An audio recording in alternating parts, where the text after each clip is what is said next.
Fala galera, beleza? Meu nome é Cassiano Salim e vamos começar aqui o nosso vídeo sobre questões do CESP. E o tema desse vídeo é motivação. Eu trouxe algumas questões do CESP sobre motivação, principalmente aquelas mais recentes, né? As últimas questões que o CESP cobrou sobre esse tema. E a gente vai tentar resolver e vai identificar como é que o CESP cobra isso nas suas questões.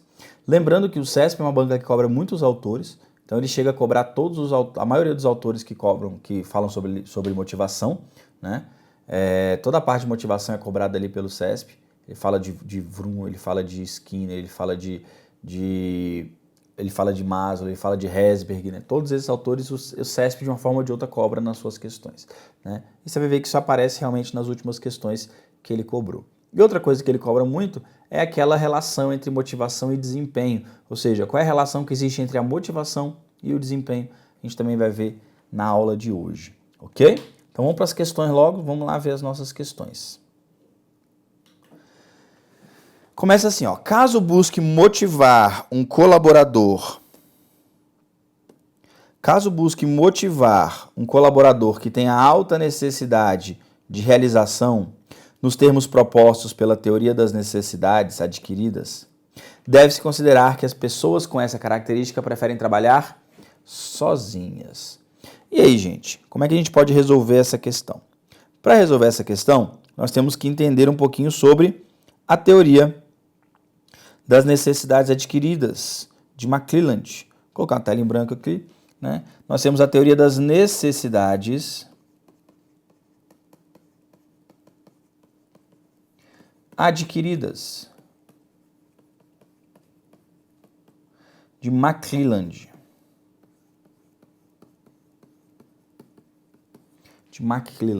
Necessidades adquiridas de McClelland. O que diz esse autor com relação à motivação?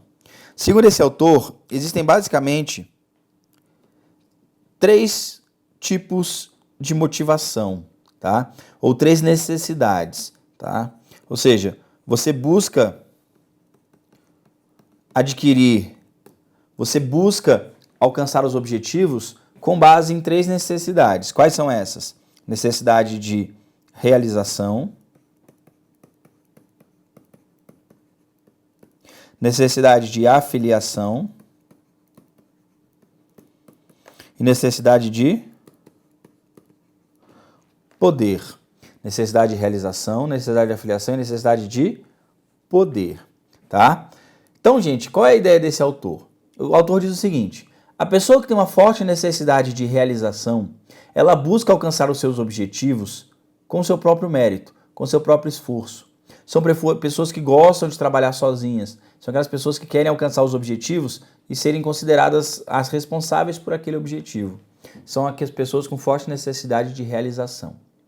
Pessoas com forte necessidade de afiliação são aquelas pessoas que preferem ter a necessidade de alcançar os objetivos buscando a ajuda e o apoio de outras pessoas, de grupos. Elas gostam de se afiliar a outras pessoas para tentar alcançar o seu objetivo. Já pessoas com forte necessidade de poder são pessoas que gostam de exercer o poder sobre as outras pessoas. São pessoas que gostam de ter aquele status, aquele poder e tentam influenciar outras pessoas para que elas contribuam para o alcance do seu objetivo.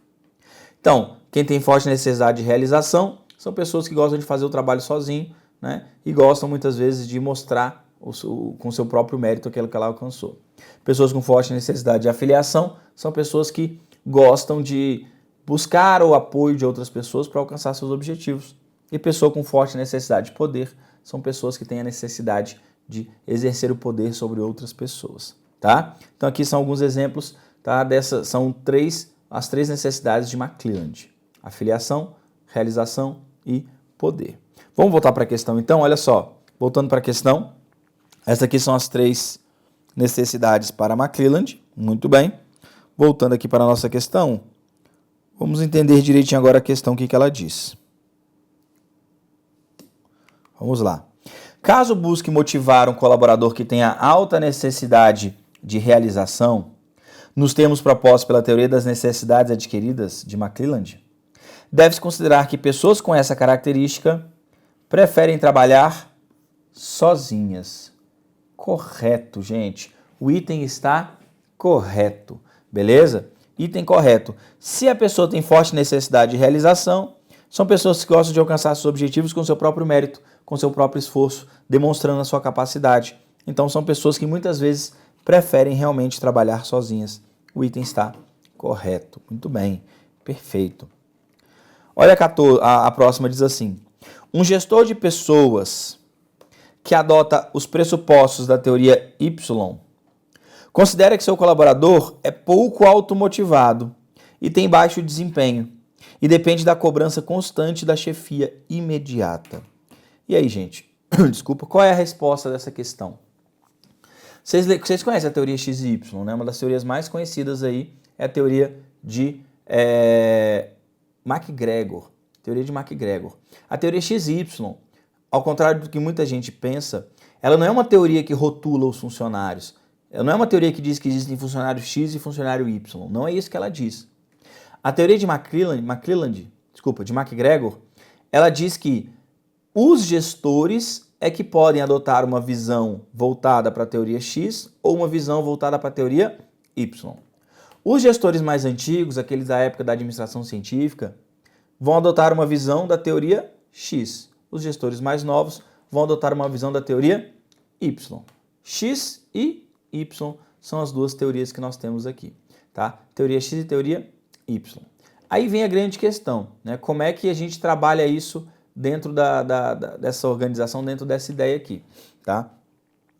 A teoria X, o gestor que adota a teoria X, ele considera que as pessoas não gostam de trabalhar, são preguiçosas, você precisa coagi-las, né, para que elas trabalhem, tá? Geralmente elas têm necessidades voltadas para a base da pirâmide de Maslow, são necessidades fisiológicas ou de segurança.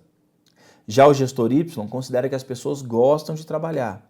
São pessoas que gostam de se realizar no trabalho, são pessoas que gostam de ter criatividade, de usar a sua criatividade no trabalho, gostam de expressar o seu conhecimento no trabalho, né? E elas têm as necessidades mais voltadas para a parte superior da pirâmide de Maslow, necessidade social, de estima e autorrealização.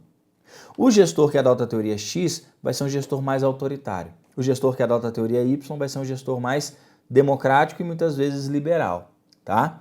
Então, essa é a grande diferença entre a teoria X e a teoria Y. Não é o funcionário que se enquadra no X ou Y, é a visão do gestor sobre os funcionários, que pode ser uma visão X ou uma visão Y. Ok, vamos voltar para a questão então. Olha o que ela diz.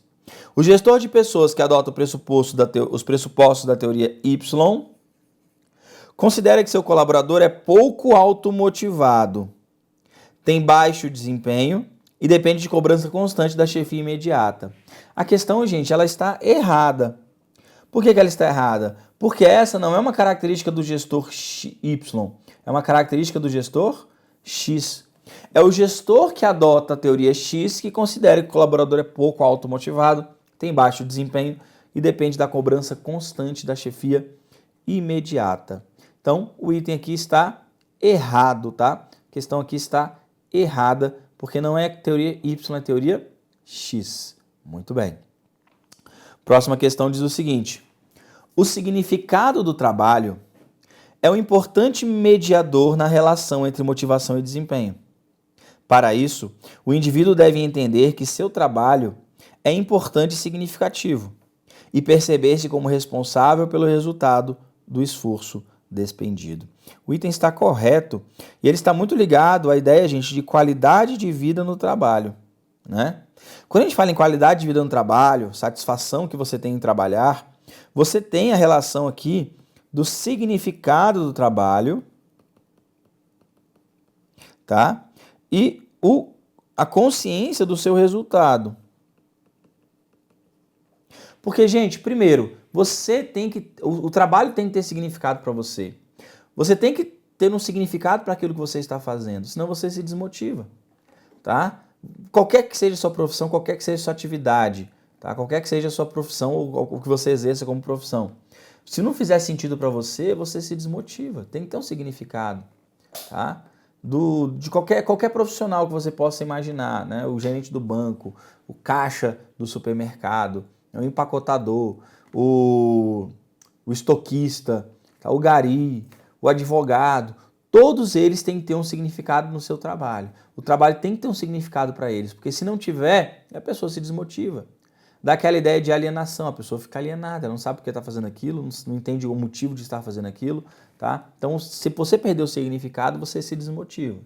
Então, a motivação tem relação direta com o significado do seu trabalho. E além disso, é importante você ter um feedback do seu resultado. Muita gente acha que não é necessário, não é importante, mas é. Você tem que conhecer e ter acesso ao significado do seu trabalho. Você tem que saber se o seu trabalho foi bem feito, se deu certo, se não deu, né? Se você conseguiu alcançar o desempenho esperado. Porque conhecer e entender o significado do trabalho é um elemento importante também na ideia de gestão de pessoas e na ideia de motivação. Beleza? Então, voltando aqui para essa questão, a questão está corretinha, tá? A questão está correta, perfeita aí, questão correta. Beleza? Tranquilo? Muito bem. Próxima questão, o que ela diz? Vamos lá, ó, próximo bloco de questões. Essa próxima questão ela é complicadinha, tá? Ela vai dar um trabalhinho pra gente aqui, mas nós vamos entender como é que funciona isso aí. Beleza? Vamos lá, olha só. Os construtos da teoria da expectância de Vroom podem ser representados da seguinte forma. O indivíduo deseja uma promoção, instrumentalidade, grau de atração. Passa a estender o seu horário de trabalho, valência, visualização da relação entre ação e a obtenção do resultado. Pois acredita que assim poderá ser promovido, expectância, antecipação dos resultados e probabilidade subjetiva. Beleza? Gente, essa questão é uma questão que pode parecer um pouco complicada, um pouco estranha, tá? Mas para isso a gente tem que entender um pouquinho a teoria de Vroom, como é que funciona a teoria de Vroom, tá? Vamos entender a teoria de Vroom. Vroom diz o seguinte, ó, com a tela aqui pra gente. Vroom diz o seguinte, para que toda ação seja motivada, é necessário ter expectativa, instrumentalidade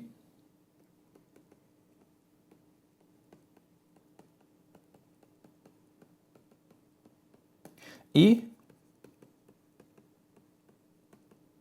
valência. Para que a sua ação seja motivada, é necessário ter expectativa, instrumentalidade e valência. E para isso, nós temos que entender uma relação aqui, ó, uma relação simples, ó. Uma pessoa se esforça.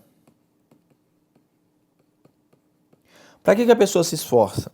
A pessoa se esforça para alcançar um desempenho. E para que ela busca alcançar esse desempenho? Ela busca alcançar esse desempenho para atingir o seu resultado. E esse resultado pode ou não estar dentro das suas metas pessoais. Esse resultado pode ou não estar dentro das suas metas pessoais, tá? Então você se esforça, o esforço gera um desempenho, esse desempenho pode ou não gerar o resultado, esse resultado pode ou não estar dentro das suas metas pessoais. Por exemplo, você em casa, você está assistindo esse vídeo. Esse vídeo, você está se esforçando para isso? Claro que está. Você poderia estar fazendo qualquer coisa, assistindo um seriado na televisão, poderia estar dormindo, poderia estar assistindo qualquer coisa, tá? A não ser assistindo essa aula aqui que vocês estão ouvindo agora e estão assistindo, tá? Mas, olha só, você está se esforçando por quê? Você se esforça porque você sabe que o esforço de assistir a aula vai gerar um desempenho em você de aprender gestão de pessoas. Assistir às aulas, às videoaulas, vai gerar em você o aprendizado de gestão de pessoas, é o desempenho que você espera. Esse desempenho que você espera, ele está relacionado a um resultado, que é passar no concurso. Você sabe que gestão de pessoas cai no concurso, vai cair no seu concurso, né? E como vai cair no seu concurso, você tem relação com desempenho e resultado. Se gestão de pessoas não caísse no concurso, essa relação estaria quebrada aqui, ó. Não caísse no seu concurso. Você não estaria ouvindo essa aula se a gestão de pessoas não caísse no concurso. Por quê? Porque por mais que você aprendesse gestão de pessoas, ela não faria você chegar ao resultado de passar no concurso. Não teria essa relação. Mas tem aqui pra gente, essa relação, ela existe. Ok? Vamos continuar então. O resultado de passar no concurso, eu tenho certeza que está dentro das suas metas pessoais. Você está dentro das suas metas pessoais passar em um concurso. Então você se esforça, esse esforço gera desempenho, o desempenho gera o resultado e o resultado pode ou não estar dentro das suas metas pessoais. É nessa relação aqui que nós vamos encaixar os elementos que nós descrevemos aqui. Vamos lá colocar esses elementos? Olha só. Primeiro elemento, expectativa. Expectativa é esse aqui, ó. Expectativa é a relação entre esforço e desempenho. Expectativa é o que eles chamam de probabilidade subjetiva. É a probabilidade subjetiva que você tem de que você vai alcançar um objetivo. Por exemplo, gente, você considera que vai aprender assistindo a videoaula? Então você vai assistir a videoaula. Se você começa a assistir videoaulas e várias videoaulas e começa a perceber que não está aprendendo nada, a sua expectativa vai embora. Você percebe que o seu esforço de assistir às videoaulas não está gerando o desempenho de aprender. Então você desiste. Isso é expectativa. É a probabilidade subjetiva que você tem de que você vai alcançar, de que você é capaz, de que você consegue, por meio do seu esforço, gerar um desempenho. Beleza? Tranquilo? Então vamos continuar aqui. Olha só. Só um exemplo aqui na expectativa, gente. Por exemplo, se você vai na academia e o cara pede para você levantar 200 quilos, você não vai nem tentar. Por quê? Porque você não vai ter expectativa. Você sabe que o seu esforço lá na academia não vai gerar o desempenho, né, de alcançar o resultado. Beleza? Tranquilo? O que mais? Continuando aqui. A relação entre expectativa e a relação entre desempenho e resultado, ó, é o que nós chamamos de instrumentalidade.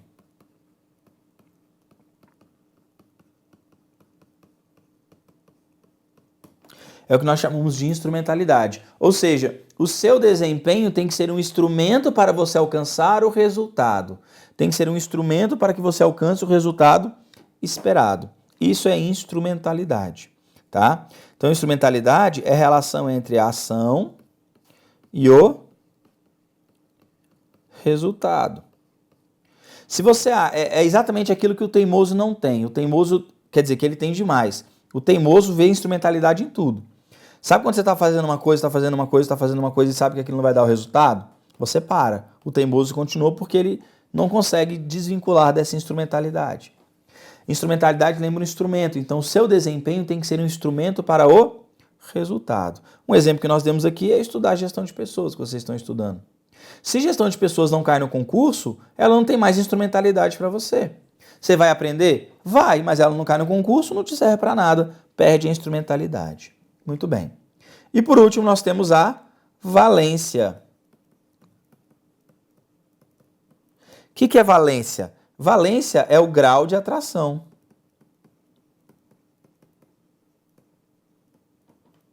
Valência é o grau de atração. É o quanto você está vinculado ou não àquele resultado. Ou seja, se esse resultado estiver dentro das suas metas pessoais, então, beleza, show de bola. Você faria tudo isso que você está fazendo, estudando para concurso, para chegar e ser contratado por uma empresa privada, sem estabilidade, com salário baixo? Claro que não. Porque ser contratado numa empresa privada não tem tanto valor para você como passar no concurso público. Por isso que você está fazendo tudo o que está fazendo. Isso é valência, tá? O resultado tem que estar dentro das suas metas pessoais. Se não estiver dentro das suas metas pessoais, não tem valor, não tem valência, tá? Voltando aqui para a nossa questão, a valência é chamada de grau de atração. E é nessa ideia, nessa sequência que nós colocamos aqui, que nós vamos ver a questão de novo, tá? Vamos lá para a questão? O que diz a questão? Olha só. Os construtos da teoria da expectância de Vroom podem ser representados da seguinte forma. Vamos lá. Um indivíduo deseja uma promoção. O indivíduo desejar uma promoção é o grau de atração. É a valência, tá? É a valência. Então não é instrumentalidade aqui, é valência. que é o grau de atração. Aí o grau de atração está correto, perfeito. Aí continua, passa a estender o seu horário de trabalho. Ele diz que passar a estender o seu horário de trabalho é a valência, ou a visualização entre a relação de ação e obtenção do resultado. Errado, tá? Passar a estender o seu horário de trabalho não é valência, tá? É expectativa.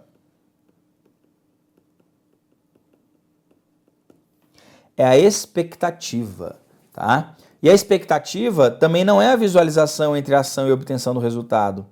A expectativa é a antecipação dos resultados e probabilidade subjetiva, ou seja, eu considero que eu vou conseguir, que o meu esforço de estender meu horário de trabalho vai gerar um desempenho maior no meu trabalho. Então isso é expectativa, tá? E não é a visualização da obtenção da ação e resultado, é a probabilidade subjetiva. Então está errado esses dois itens aqui, tá?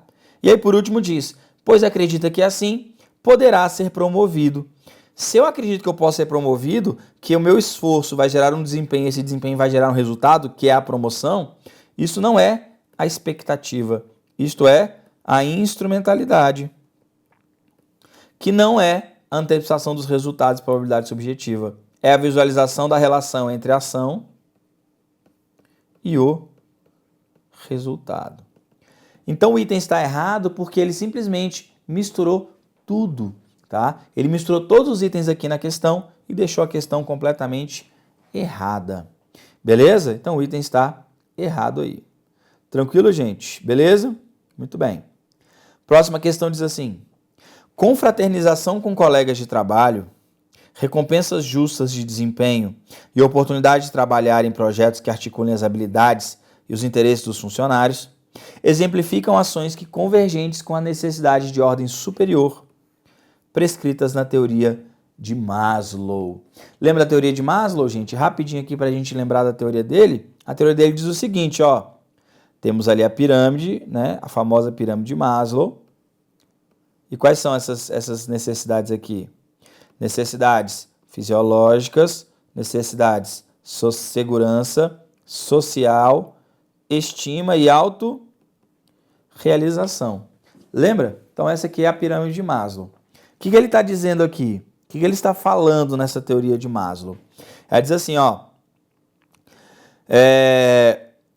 organizações com colegas de trabalho, recompensas justas, ó, confraternização com colegas de trabalho, recompensas justas e oportunidade de trabalhar com projetos que articulem habilidades e interesses são ações convergentes com as necessidades de ordem superior. Quais são as necessidades de ordem superior para Maslow? São essas aqui, ó. São as três de cima. As duas de baixo, social e fisiológica, são chamadas de necessidades básicas.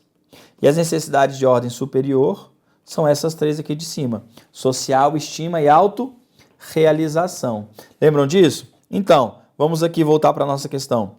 Confraternização com colegas de trabalho é necessidade social.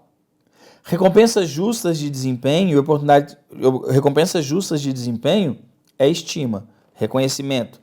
E oportunidade de trabalhar com projetos que articulem habilidades e interesses do funcionário é autorrealização. Social, estima e autorrealização são as três de ordem superior. Então a questão está correta. Confraternização de trabalho, que é social. Recompensas justas, que é estima. E oportunidade de trabalhar em projetos que articulem habilidades e os interesses dos funcionários exemplificam ações convergentes com as necessidades de ordem superior de Maslow. Está correto o item. O item está perfeito. Beleza, gente? Corretinho esse item. Item correto. E a última questão da nossa bateria diz assim: a relação entre motivação e liderança pode ser observada quando pessoas influenciam outras em virtude daquilo que estabelecem como objetivos, conforme se percebe nas relações de dependência interpessoal. Tá? Essa questão, gente, ela está errada por um detalhe simples. Essa não é a relação entre motivação e liderança. É a relação entre poder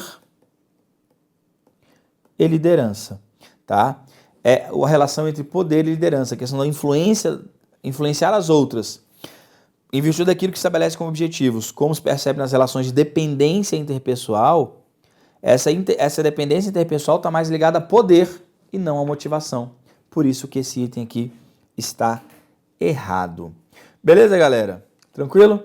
Vamos parar por aqui. Nosso tempo está acabando já. Nós vamos depois continuar no nosso próximo vídeo com mais questões de motivação. Tá? Espero que eu tenha ajudado. Muito obrigado e até a próxima.